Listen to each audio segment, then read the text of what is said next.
Bienvenue dans Podium, ton podcast sur la nutrition sportive où l'on t'explique de manière simple comment atteindre tes objectifs de poids, de santé ou de performance.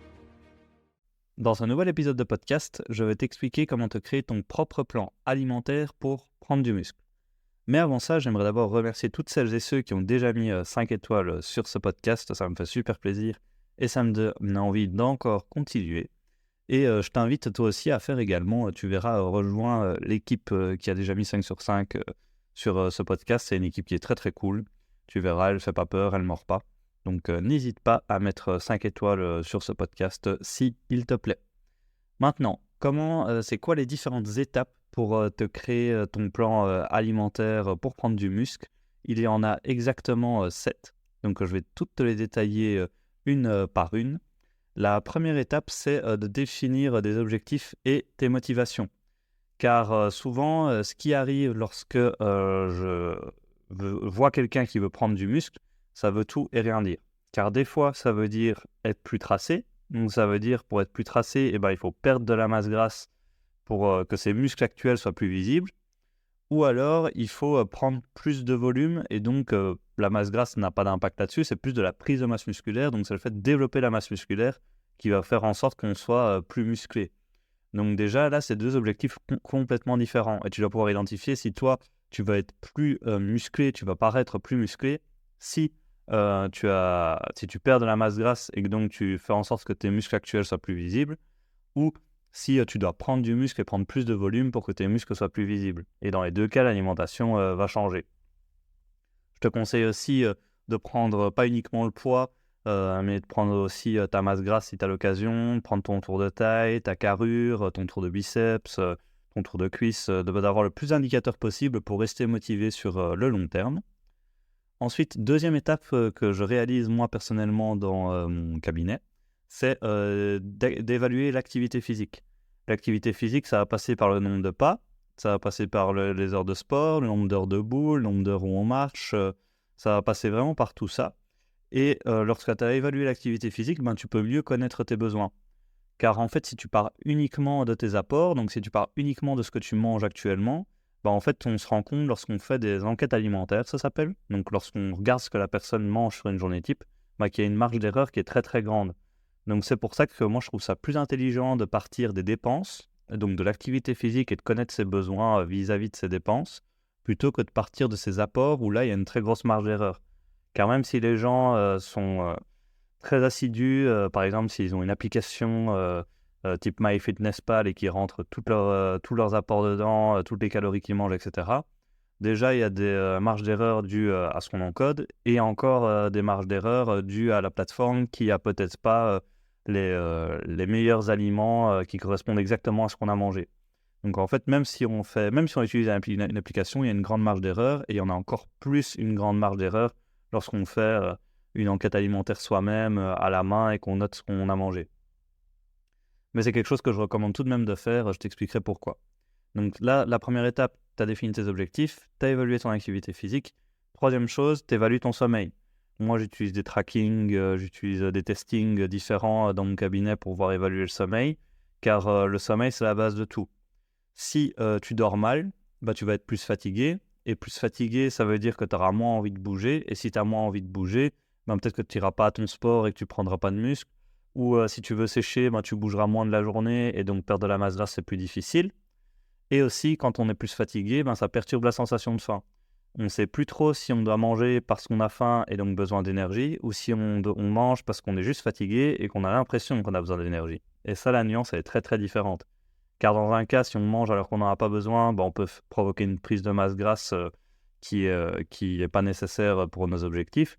Et ou alors on va peut-être moins manger que ce qu'il faut, et alors ça peut provoquer des fringales par moment. Et là, on a vraiment très très faim et on va manger tout ce qui nous passe sous la main, et là, ça peut provoquer une prise de poids aussi. Donc, mal dormir, ça va impacter le sport et la nutrition, donc vraiment évaluer son sommeil. Si on voit que son sommeil n'est pas bon, ce que je fais toujours, c'est j'envoie vers le médecin de famille, le médecin généraliste, et ce médecin généraliste renvoie vers la personne qui peut effectuer les testings et voir si tout se passe bien au niveau du sommeil ou s'il y a des choses à optimiser. Il y a aussi des petites astuces très simples qu'on peut mettre en place, dormir avec un masque, couper toutes les lumières, dormir vraiment dans le noir complet, dormir avec des bouchons d'oreilles, avoir des horaires de sommeil qui sont réguliers, pas une fois 1h du matin, puis une fois 22h, puis une fois 20h, puis une fois 16h, avoir des horaires qui sont tout le temps perturbés, mais avoir des horaires qui sont plus réguliers, ça peut aider aussi. Donc il y a des petites choses faciles qu'on peut mettre en place, mais moi je renvoie toujours vers le médecin généraliste, puis lui redirige vers le bon expert pour évaluer ce sommeil. Si jamais je vois que mes testings sont négatifs, donc si je vois que le sommeil n'est pas bon, donc soit la quantité, soit la qualité. Mais voilà, donc évaluer le sommeil, ça reste très important. 4e étape, donc je t'ai dit, noter ce que tu manges, c'est pas intéressant, mais là, je vais te recommander de noter ce que tu manges. Mais c'est pas vraiment pour l'aspect de connaître tes besoins, mais c'est pour l'aspect de connaître ce que tu aimes faire. Si tu sais la structure que tu aimes adopter, en fait, tu peux partir de ce que tu fais déjà et dériver pour atteindre tes objectifs de prise de muscle. Donc, c'est pour ça que si tu notes, ce sera beaucoup plus facile de partir de quelque chose que tu connais plutôt que de partir d'une feuille blanche et dire maintenant, je vais commencer comme ça, comme ça, comme ça, comme ça. Donc, c'est plus pour voir tes habitudes actuelles et pouvoir modifier tes habitudes actuelles. À ce stade-ci, là, normalement, tu as toutes les données. Tu as fait toute la récolte de données. Donc, tu sais comment tu vas évaluer ta progression. Tu sais l'activité physique que tu fais, tu sais la qualité du sommeil que tu as, donc est-ce que ça va te bloquer ou si c'est quelque chose qui est bien actuellement chez toi, et tu connais tes habitudes alimentaires. Une fois que tu as tout ça, en fait, tu peux modifier ce tableau en fonction de ton activité physique et de tes objectifs de prise de muscle en appliquant les principes de l'alimentation équilibrée. J'en ai déjà parlé dans pas mal d'épisodes, mais je vais les développer ici légèrement pour que tu puisses avoir un épisode un peu complet. Une alimentation équilibrée, c'est quoi ? C'est boire de l'eau régulièrement sur la journée. 1,5 litre d'eau par jour, c'est le minimum. Bien boire durant l'activité physique. Avoir des légumes sur ta journée. Avoir des fruits sur ta journée.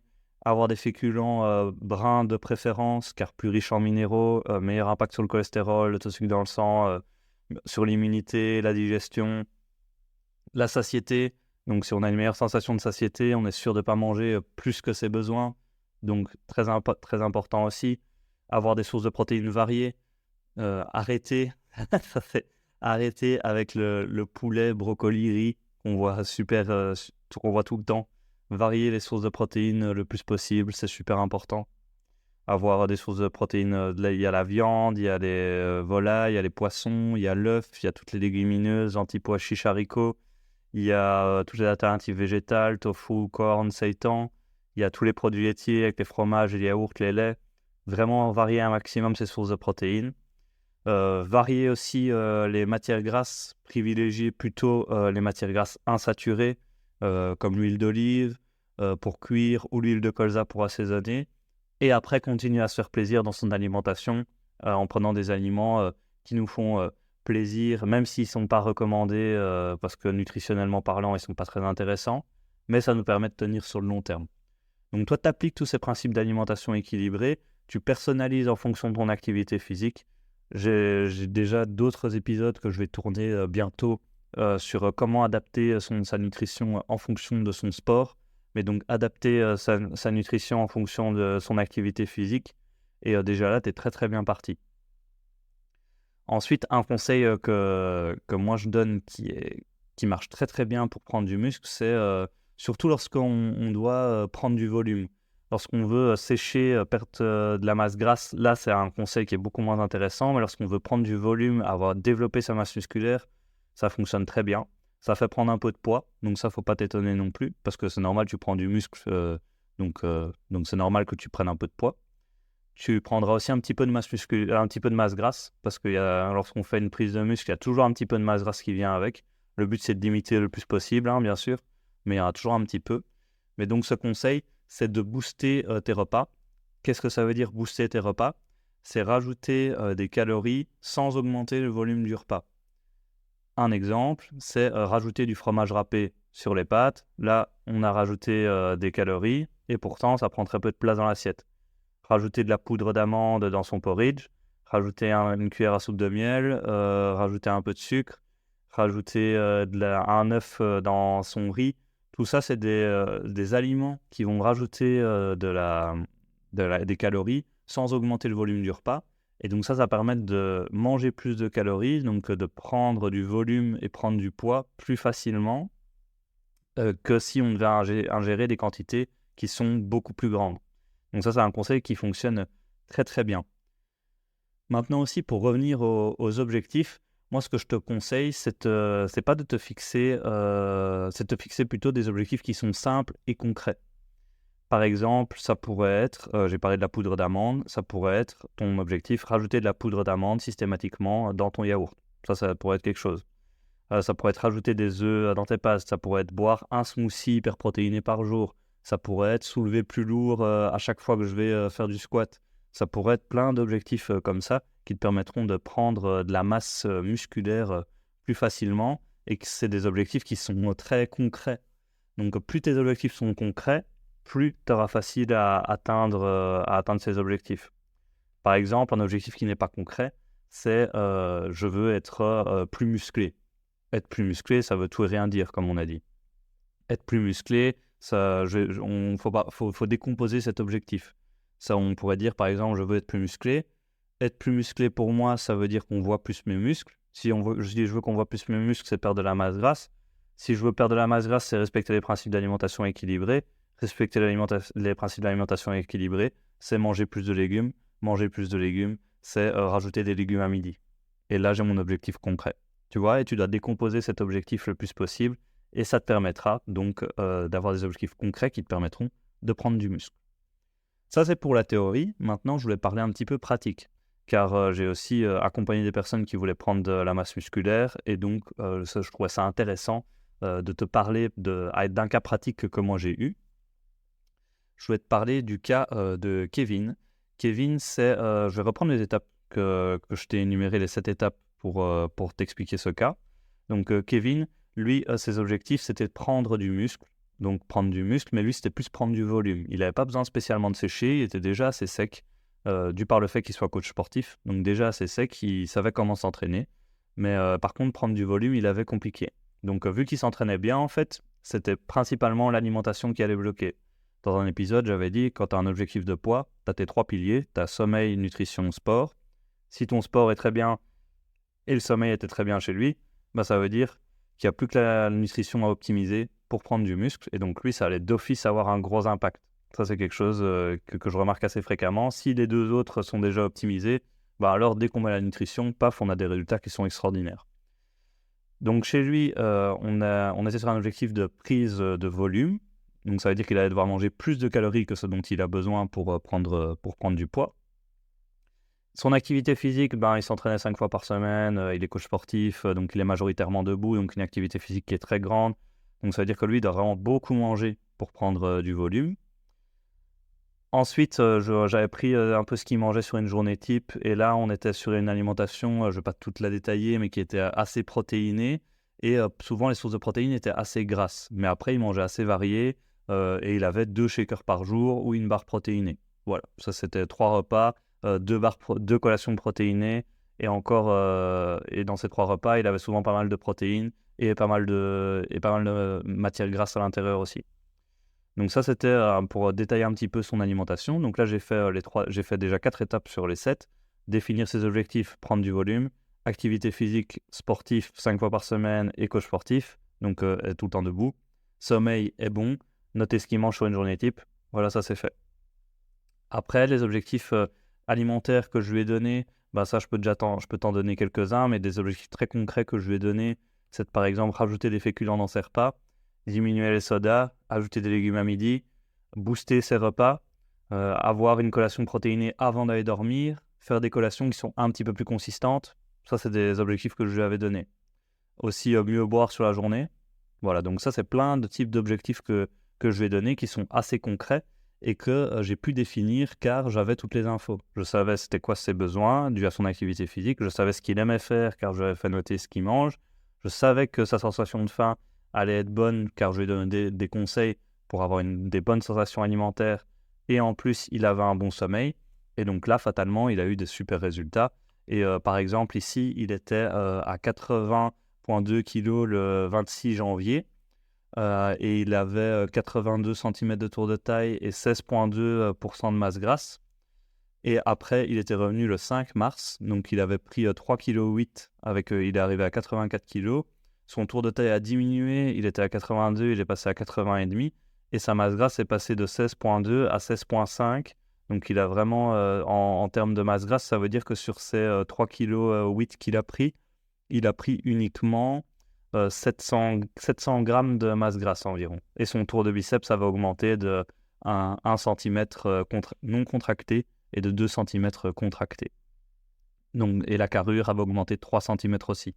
Donc vraiment des super résultats, car lui, il a tout optimisé. Son sport était bien, sa nutrition était optimisée car je l'avais fait avec lui, et son sommeil était optimisé. Donc fatalement, il a eu de super résultats. Ça clôture notre podcast sur la création d'un plan alimentaire pour prendre du muscle. Si jamais tu as des questions aussi, pas hésiter à me contacter. Moi, le réseau où je suis plus actif, ça reste Instagram, parce que c'est là où je publie le plus. Donc, pas hésiter à mettre un message sur Instagram. Si je le vois, que j'ai le temps, je réponds. J'avoue qu'il ne faut pas le prendre personnellement quand je ne réponds pas des fois. Très souvent, je réponds, donc ça, faut pas t'en faire, mais ne le prends pas personnellement si jamais je ne réponds pas. C'est parce que des fois, simplement, j'ai pas le temps. Mais dès que je peux, je réponds bien évidemment. Et surtout si c'est bien construit, que c'est bien écrit comme message, que c'est pas dis-moi comment faire. Ça, c'est des messages qu'on reçoit encore assez souvent. Pas de bonjour, pas de plein de fautes d'orthographe, pas précis dans la demande. Et là, très difficile de répondre. Tandis que si c'est un message court, précis, poli, bien écrit, là, c'est beaucoup plus facile de répondre. Et aussi les vocaux, ça faut arrêter aussi, quoi. Les vocaux, ça prend du temps à écouter. Faire un message écrit court, précis, concis, ça permet de donner une réponse qui est claire et concise et qui va t'aider. Mais voilà, si jamais tu as besoin de quelque chose, tu peux me contacter sur Instagram, je répondrai avec plaisir si j'en ai l'occasion. Comme j'ai dit au début de ce podcast, si jamais ça te plaît, n'hésite pas à mettre 5 étoiles. Partage aussi avec un ami. Si tu connais quelqu'un qui doit prendre du muscle, je pense que ce podcast peut l'aider si jamais il t'a aidé toi aussi. Et moi, je te dis à bientôt dans un prochain épisode.